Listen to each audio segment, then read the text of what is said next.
جمال الوجود بذكر الإله وتصفو الحياة بنور.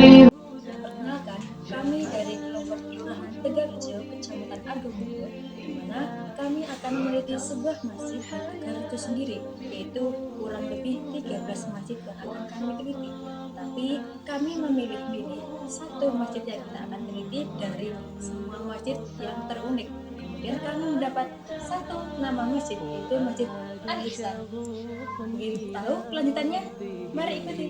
أحب رضاه أحب لقاه يظل يجيء إلى ربوة قرار ويسمو وذا مبتغى فلا لهو يثنيه عن. Masjid Al-Ihsan ini awalnya bukan masjid tapi berupa musola. Karena tinggal di perumahan dan perumahan itu di perumahan itu artinya dikoordinir atau di bawah naungan developer.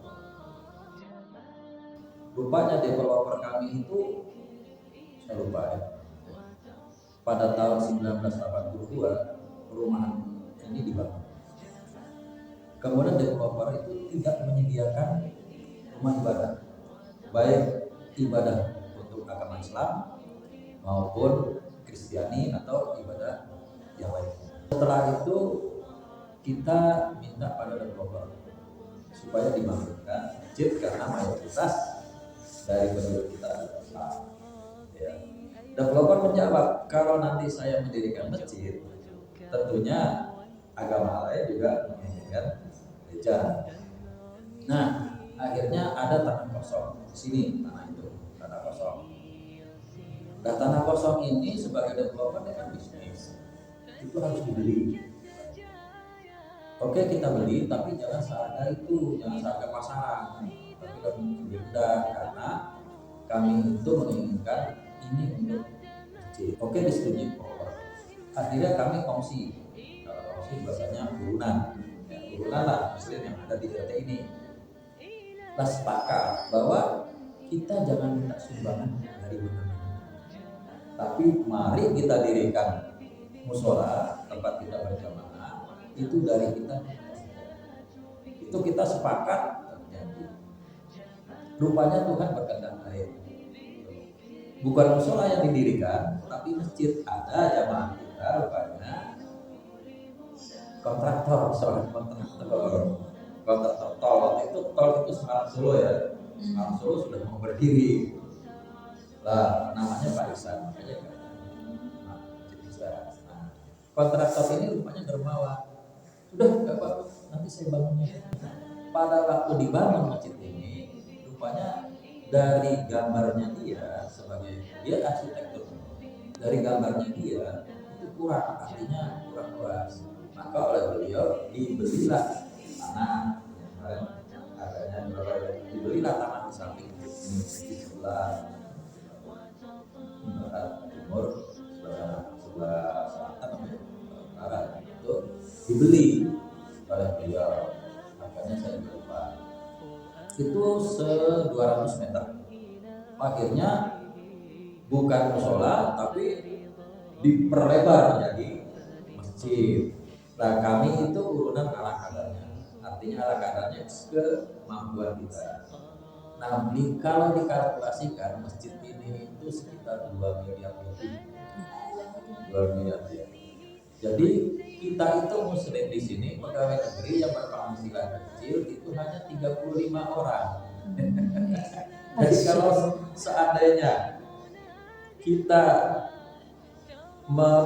mencapai 2 miliar itu berapa yang harus kita sisihkan dan berapa lama kita harus sampai mencapai 2 miliar ya. Mungkin uangnya 2 miliar kumpul masjid nggak jadi jadi ya. Lama.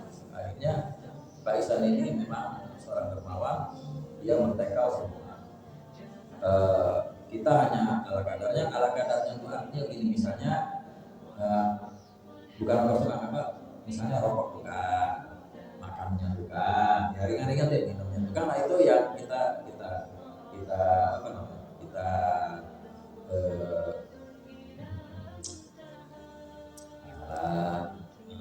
kita tangani lah ya. Nah, kita tangani lah ya seperti kecil-kecil seperti itu. Akhirnya jadilah masjid ini sebesar yang tak berapa miliar itu ya tadi, ya lebih kurang sekian. Nah, akhirnya oleh beliau jadilah masjid ini. Saya lupa tanggalnya di catatan. Nah kemudian beliau mewakafkan, tadinya atas nama beliau, artinya tanah itu ya. Kemudian beliau mewakafkan, ada kalau belum ada nanti itu beliau mewakafkan masjid ini. Nah kemudian jadilah sebuah masjid ya, setelah dari ya, jadilah sebuah masjid. Nah kemudian jamaahnya pada saat itu banyak. Artinya banyak itu kan saya masih muda, punya anak 3 misalnya, ada remaja masjidnya ramai, kita ibunya, anaknya, ya ini hanya sebatas RT, tapi tidak menutup kemungkinan ada dari luar RT ya, ada juga rumah penuh masjid. Selang beberapa waktu, hari ketemu hari, bulan ketemu bulan, tahun ketemu tahun, itu ya anak ini kan besar, bapaknya juga udah tua seperti saya ini. Nah pada waktu anak besar itu lulus SMA biasanya lari keluar ke Jakarta ya, kuliah di UD, pada kuliah di Jogja dan di Jakarta. Terus mereka lulus kerja, kawin, punya rumah tangga sendiri-sendiri. Nah, akhirnya yang 30 ini, yang tadinya misalnya 30, satu orang 3 anak, berarti 30 kali 3 90. Sekarang kembali ke 30 lagi. Kenapa? Karena ini sudah istilah mentas ya, masing-masing hidup masing-masing. Nah, kita kembali pada 30. Nah, 30 yang tua ini tidak genap 30. Ada yang stroke, ada 2-3 orang, jadi 30 diambil 3 orang, itu 7. Kemudian makin tua bukan makin ibadahnya kencang ke masjid, malah makin menjauh dari masjidnya begitu. Ya imannya malah makin rendah gitu. Ada juga yang makin tinggi, wah subuh dia terus ya, di sini, sehingga kapasitasnya masjid ini sekitar 200 lebih. Ini kapasitas ini saya hanya beberapa puluh aja. Itulah yang istilahnya kita itu kemakmuran masjid ini memang berkurang dari jamaah. Nah, secara singkat begitu. Nah, karena memang masjid ini sifatnya nirlaba,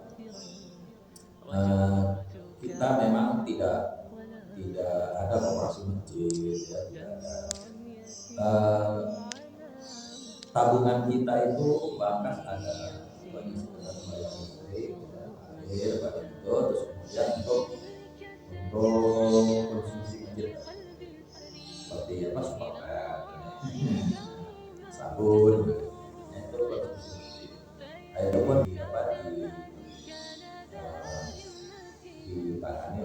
ditangani tapi didapat dari keluarga. Nah yang paling istimewa dari kita adalah memang masjid ini tidak ada bantuan, hanya orang pribadi yang memang dermawan.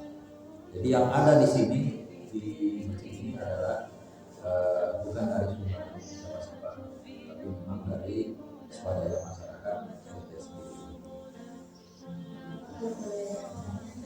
Kan dari musola sampai masjid sebesar ini jarak waktunya Ya, cukup lama ya, cukup lama.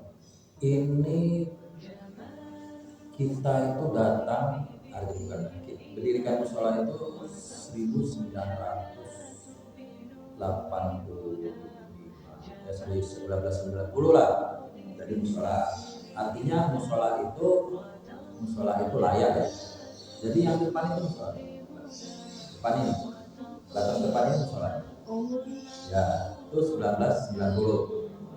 Nah, kemudian masuk mari, tanah dibeli. Tanah yang dibeli lah, kemudian karena tanah yang dibeli ini terasiring. Nah, yang terasiringnya, yang bawah aja kan ke bawah. Nah, itu terasiring. Nah, kenapa sekali katakan bahwa tanahnya murah? Karena memang terasiringnya jurang, berubah jurang. Jadi dengan jalan dia berubah jurang. Kemarin sudah lihat Pak. Bukan, maksud saya alamnya di sini. Oh, ya. Kalau Tegalrejo kan antara jalan dengan ada jurang, Iya. ada tanah yang. Nah, itu kita manfaatkan, ini dicor. Nah, yang kemudian kita bangun lagi lantai bawah itu pasti lantai bawahnya. Ya, bawah under floor. Basement. Basement ya. Basement itu kita gunakan untuk pertemuan.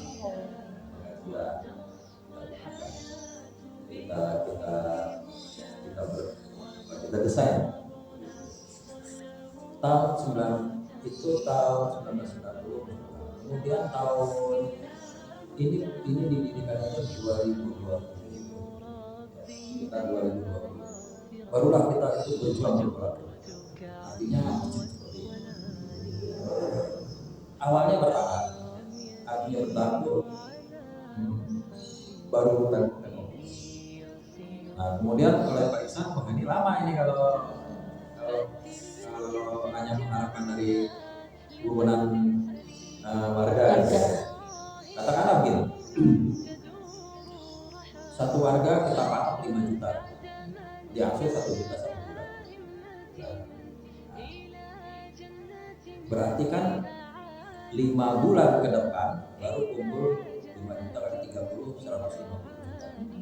150 juta kan? Ya pada waktu itu 1990 lumayan, kita bisa lumayan. Tapi kalau sekarang kita kopi aja kopinya tukar habis. Nah, kemudian Pak Ihsan rupanya juga itu memberi tulisan pada satu orang, dia ada jalan tol ke mana, dia jadi kontraktornya gitu. Nah, lalu dibangun dan rupanya dia berhenti. Itu sekitar tahun 2020.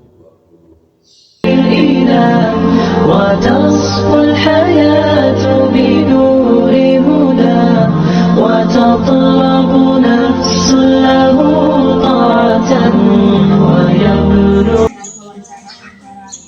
Sultan Sri Bumi yang mana menjelaskan tentang sejarah Masjid Al Ihsan, kemudian arsitektur Al Ihsan, dan yang mana tahun 1980 itu Masjid Al Ihsan ini awalnya adalah musola, kemudian tidak merombak apapun tapi menambahkan ke belakang dan memperluas halamannya sehingga menjadi Masjid Al Ihsan yang saat ini. Memang dilihat dari depan, Masjid Al Ihsan ini terlihat sangat kecil, tapi ketika kalian semuanya datang ke Masjid Al Ihsan, kalian akan tercengang karena ternyata di dalamnya itu sangat luas. Dan ada basement, dan basementnya itu tidak di atas, tapi di bawah, itu sebagai perkumpulan masyarakat di sini untuk ada pengajian dan kegiatan di Masjid Al Ihsan. Seperti itu teman-teman. Jadi kalau kalian ingin mengetahui Masjid Al Ihsan dengan keunikannya, silakan datang ke Masjid Al Ihsan ini di Kelurahan Tegalrejo. Dari kami, sekian. Assalamualaikum warahmatullahi wabarakatuh.